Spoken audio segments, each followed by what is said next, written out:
আজকের রেসিপি হচ্ছে broccoli recipe, এবং ব্রোকলি রেসিপিটা অনেকে নাকি খেতে পছন্দ করে না, তবে আজকের রেসিপিটা তাদের জন্য যারা খেতে পছন্দ করেন না এবং যারা ডায়েট করেন তাদের জন্য এই রেসিপিটা খুবই হেলদি এবং স্বাস্থ্যসম্মত, এবং হচ্ছে সবজির কালার ঠিক রেখে আমি এই রেসিপিটা তৈরি করব। তো তার জন্য এখানে আমি হচ্ছে অর্ধেকটার মতো ব্রোকলি নিয়েছি কেটে, আর অর্ধেকটা ক্যাপসিকাম, একটা গাজর এবং সাথে কিছু পেঁয়াজের ঠুস কেটে নিয়েছি। এখন এগুলোকে আমি হচ্ছে ফুটন্ত গরম পানিতে হচ্ছে 3 মিনিট ফুটাবো, বেশি ফুটাবেন না, বেশি ফুটালে সবজির কালার নষ্ট হয়ে যাবে।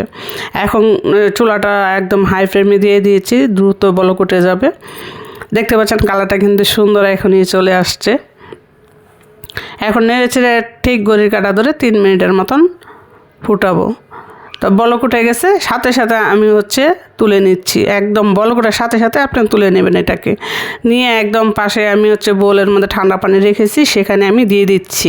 ঠান্ডা পানিতে দিলে কী হবে, যে সবজির যে কালারটা আছে সেটা নষ্ট হবে না, যেমন আছে ঠিক তেমনই থাকবে। দেখতে পাচ্ছেন আমি ঠান্ডা পানিতে দিয়েছিলাম এখানে।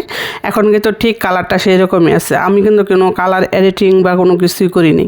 একদম যেরকম আমি ভিডিও করেছি ঠিক সেই রকমই আমি দিয়ে দিয়েছি, কোনো আমি এডিটিং করি না। তো এখন হচ্ছে সবজিগুলোকে পানি থেকে তুলে নিচ্ছি। আপনি এটাতে চাইলে আরও ভেজিটেবল অ্যাড করতে পারেন, কোনো সমস্যা নেই, মানে আপনার পছন্দ অনুযায়ী। এখন আমি পাশে একটা ফ্রাই প্যান বসিয়ে দিয়েছি এবং এটাতে আমি সরিষার তেল দিয়ে দিচ্ছি। এখন তেলটা গরম হয়ে গেলে এখানে আমি হচ্ছে বেশ কিছু আদা কুচি করে রেখেছি, 1 ইঞ্চি পরিমাণের মতো আদা ছিল এটাকে আমি একদম কুচি কুচি করে নিয়েছি, এবং এটাকে আমি ব্রাউন কালার করে ভেজে নিব, এবং যে এটার যে ফ্লেভারটা সেটা হচ্ছে তেলের মধ্যে ছড়িয়ে যাবে। আমি সামান্য একটু লবণ দিয়ে দিচ্ছি, কারণ ছিটে আসতেছিল গায়ে। এখন হচ্ছে পাশে হচ্ছে আমি পেঁয়াজ দিয়ে দিচ্ছি। আপনি এটার সাথে আস্তে আস্তে ওই যে রসুনের কুয়াগুলো অ্যাড করতে পারেন, এটাও কিন্তু খুবই ভালো লাগে দিলে। এখন হচ্ছে পেঁয়াজের সাথে আদাটাকে আমি মিলিয়ে নিচ্ছি, যেহেতু আদাটা ব্রাউন কালার হয়ে গেছে। এখন আমি 2-3টা কাঁচামরিচ লালগুলো ছিল সেগুলো আমি ফেলে দিয়েছি। এটার কালারটা কিন্তু সুন্দর লাগতেছে, ক্যাপসিকামের মতো লাগতেছে, তো দিয়ে দিয়েছি। এখন হচ্ছে আমি সবজিগুলোকে ঢেলে দিচ্ছি। সবজিগুলোকে ঢেলে দিয়ে একটু নেড়ে ছেড়ে দিচ্ছি।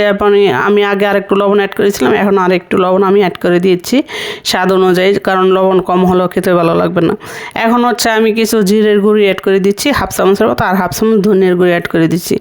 এখন আমি নেড়ে ছেড়ে নিব। আপনার চাইলে এটাতে সাদা গোলমরিচের গুঁড়ি অ্যাড করে দিতে পারেন, মানে গোলমরিচের গুঁড়িটাই আমি বেশিরভাগ অ্যাড করি, তবে আজকে গোলমরিচের গুঁড়িটা ছিল না, তো তার জন্য আমি কিন্তু কয়েকটা কাঁচামরিচ অ্যাড করে দিয়েছি এখানে। এখন এগুলোকে নেড়ে চেড়ে নিব, এবং এটাতে আমি হচ্ছে কিছু ধনেপাতা কেটে রেখেছি, সেটা আমি শেষের দিক দিয়ে অ্যাড করব। আপনি কিন্তু এই রেসিপিটা কিন্তু ঘি, বাটার আর অলিভ অয়েল দিয়েও করতে পারেন।